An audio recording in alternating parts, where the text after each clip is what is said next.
జగన్ ప్రజల్లోకి వచ్చే అవకాశాలు ఎంతవరకు ఉన్నాయంటే ఏం చెప్తారు గురుగారు? ఉన్నాయి, అతను వస్తున్నాయి. ఇచ్చినటువంటి పిలుపులకి లేదు రాష్ట్ర వ్యాప్తంగా చేస్తున్నటువంటి కార్యక్రమాలకైతే విపరీతమైనటువంటి ఫాలోయింగ్, ప్రజలు విపరీతంగా ఫాలో అవుతున్నటువంటి పరిస్థితి చూస్తున్నాము. బట్ ఈ ఫాలోని జగన్మోహన్ రెడ్డి గారు ఎంతవరకు ఉపయోగించుకునే అవకాశం ఉంది? ఒకవేళ ఆయన ప్రజల్లోకి వస్తే నెక్స్ట్ పరిస్థితులు ఎలా ఉండబోతున్నాయంటే ఏం చెప్తారు? నేను ఒక్కటి చెప్తాను. ఎన్ని మాట్లాడినా ఎన్ని చేసినా జగన్కు అత్యంత అభిమానించేటువంటి కరడుగట్టినటువంటి అభిమానులుగా కొంతమంది ఉన్నారనేది వాస్తవం. ఓకే, అది వేల సంఖ్యన, లక్షల సంఖ్యన, కోట్ల సంఖ్యన అనేది ఏ పార్టీ అధ్యక్షుడికైనా ఏ రాజకీయ నాయకుడికైనా కొంతమంది కరడుగట్టిన కార్యకర్తలు ఫాలోవర్స్ ఉంటారు, కంపల్సరీ ఉంటారు. అట్లనే జగన్ కూడా ఉన్నారు, ఏ ఇదిలోనే ఉంటారు. కానీ ఈ కొంతమంది ఇంకా కొంచెము పెరుగుతారు అనేటువంటిదే ఉన్నది జాతకము రీత్యా. ఓకే, అదైతే చెప్పగలుగుతారు. కానీ పెరిగిన ఫాలోవర్స్ అందరూ ఓటర్స్ గా మారే అవకాశాలు ఉన్నాయా? అది ఓట్ల టైంలో తెలుస్తుంది కదా.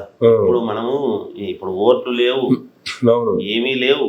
మనం ఇప్పుడు ఓట్లుగా మారతాయా అని చెప్పడము అది అంత సరైనటువంటి విషయం కాదు కాబట్టి ఇప్పుడు మాట్లాడదు. అందుకని నేనేమంటున్నాను, మళ్ళీ మనకు ఈ పంచాంగం వచ్చి 2-3 నెలలు అయింది. మన కొత్త పంచాంగం ఉగాది నుంచే కదా మనం వాడతాం. మనం జనవరి లెక్కేసుకుంటే అయిపోయి జూన్, జూలై 7 నెలలు అయిపోయిందని మనం లెక్క చెప్తుంటాం. ఇంగ్లీష్ నెలలు కాదు ఇక్కడ మనకు కావాల్సింది. మన లెక్క ప్రకారముగా ఏమిటి అనేది ఆలోచన చేసినప్పుడు మనకు ఖచ్చితంగా ఇప్పుడు మార్చి కదా, ఏప్రిల్, మే, జూను 3వ నెల నడుస్తుంది అంతే కదా. మరి ఈ 3 నెలల్లోనే ఎంత అయిపోయిందని మనం ఏమని మాట్లాడతాం దానికి? కనుక అట్లా లేదు. కాబట్టి ఇప్పుడున్న పంచాంగం రీత్యా మనం ఏదైనా ఇప్పుడు గ్రహస్థితులు, రాజకీయ నాయకుల యొక్క పరిస్థితి ఏమిటి, కేంద్రం ఏమిటి, రాష్ట్రాల్లో ఎట్లుంటుంది, మంచి ఏమి చెప్తే ఇవన్నీ పంచాంగం బట్టి మేము చెప్పాల్సిందే. దాంట్లో భాగం ఏమిటి అంటే వ్యక్తిగత జాతకాలు.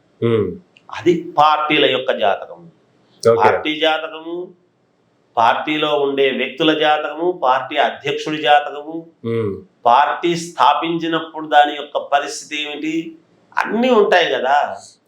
మరి అన్ని చూడాలి, అన్ని ఒకసారి మననం చేసి ఊరికే నోటికి ఏదొస్తే చెప్పేసేసి అయిపోయింది, టపా టపా అడిగినారు టపీ టపీ అని చెప్పేసినాం అంటే ఇదేదో మిగతా దాంట్లో మాదిరి కాదు కదా. అందుకని ఇప్పట్లో ఉంటుంది అని అనుకోవడానికి అయితే కొంచెం తక్కువ అవకాశాలు ఉన్నాయని చెప్తాను. సో ఫైనల్లీ 1 year లో చంద్రబాబు నాయుడు గారు రూలింగ్ లేదు, ప్రతిపక్ష నేతగా జగన్ గారి ప్రభుత్వాన్ని ఎత్తి చూపేటువంటి పనిలో ఈయన సక్సెస్ అయ్యారా, ఎవరు సక్సెస్ అయ్యారంటే ఏం చెప్తారు సార్? సరే, ఇప్పుడు 2 రకాలుగా ఇద్దరు సక్సెస్ అయినారనే చెప్తాను. ఎందుకు ఆ మాట అంటున్నా అంటే 1 year కదా అయింది. 1 year పైన నాకు తెలిసినంత వరకు చంద్రబాబు గారిది 12 ఏమో కదా పోయిన సంవత్సరం ఆయన చేసిండేది. జూన్ 12వ తారీఖు ప్రమాణ స్వీకారం. ఈ 12కు కరెక్ట్ గా పౌర్ణమి నాటికి కరెక్ట్ గా 12 నెల సంవత్సరం ఖచ్చితంగా సౌర్ణమి, నిండు పౌర్ణమి లాగా చంద్రబాబు గారు ఒక పరిపూర్ణత్వంతో ఇంకా బాగా చెయ్యాలి. ఎవరు ప్రభుత్వంలో ఉండినా ప్రభుత్వం బాగా చెయ్యాలని కోరుకోవడంలో తప్పలేదు కదా. అంతే కదా.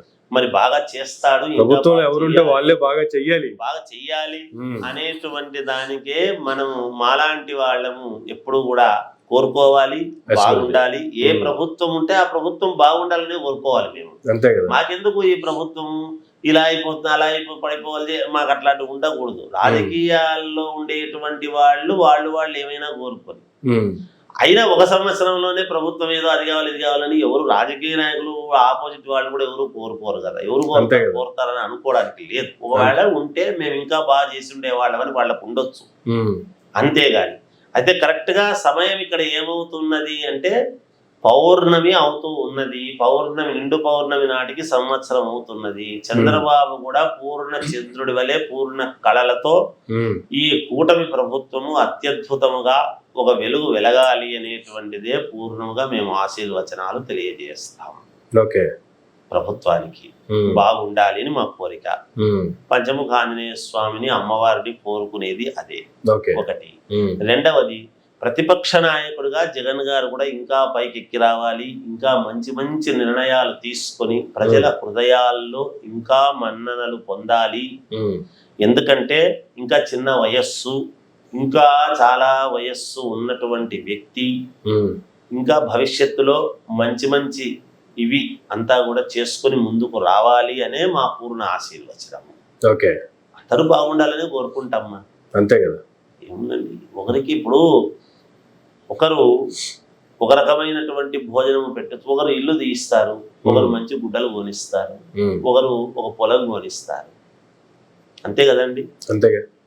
అలా ఆయన పరిపాలన ఆయనది, ఈయన పరిపాలన ఈయనది, అందరూ బాగుండాలని కోరుకునే వాళ్ళమే మేము. అయితే జాతక ప్రకారముగా ఉండేటువంటి ఇబ్బందులు ఏమైనా ఉంటే సూచనప్రాయంగా తెలియజేసి వాటికి కావాల్సినవి సర్దిద్దుకోండి అని చెప్తారు. వాళ్లకు నచ్చిన వాళ్ళతో, వాళ్ళకు అనుకూలమైనటువంటి వ్యక్తులు కూడా ఎంతో మంది మహాపండితులు చాలా మంది ఉన్నారు ప్రపంచంలో. వాళ్ళ శ్రేయస్సు కోరుకునేటువంటిది నిరంతరము కోరుకునేటువంటి పండితులు ఎంతో మంది ఉంటారు.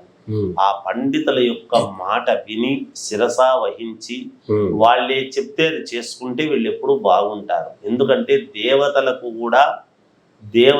గురువులు ఉన్నారు, వాళ్ళు ఏమి చెబితే అది పాటించారు. రాముడు కూడా రాముల వారి యొక్క రఘువంశము యొక్క గురువు ఏదైతే చెప్పాడో అది పాటించినాడు కాబట్టి రామరాజ్యం నిలిచింది. అలా వీళ్ళకు సంబంధించినటువంటి గురువులు వాళ్ళు ఏమి చెబితే అది పాటించి ముందుకు వెళితే వీళ్లకు బాగుంటుంది అని మా యొక్క కోరిక తెలియజేస్తున్నాను. ఇది thank you Guruji, thank you very much అండి. జయోస్తు. ఇదండి రాష్ట్రంలో, ఆంధ్రప్రదేశ్ రాష్ట్రంలో జరిగినటువంటి 1 year పాలనకు సంబంధించి కావచ్చు, ఇటు ప్రతిపక్షానికి సంబంధించి కావచ్చు, అటు పాలకపక్షానికి సంబంధించి కావచ్చు, ఎవరెవరికి ఏ రకంగా ఉంది ప్రజాదరణ యొక్క అనే దానికి సంబంధించి గురుగారి యొక్క విశ్లేషణ. ఇది నాటి ఇంటర్వ్యూ. మరొక ఇంటర్వ్యూలో మళ్ళీ కలుద్దాం. చూస్తూనే ఉండండి మైరా మీడియా.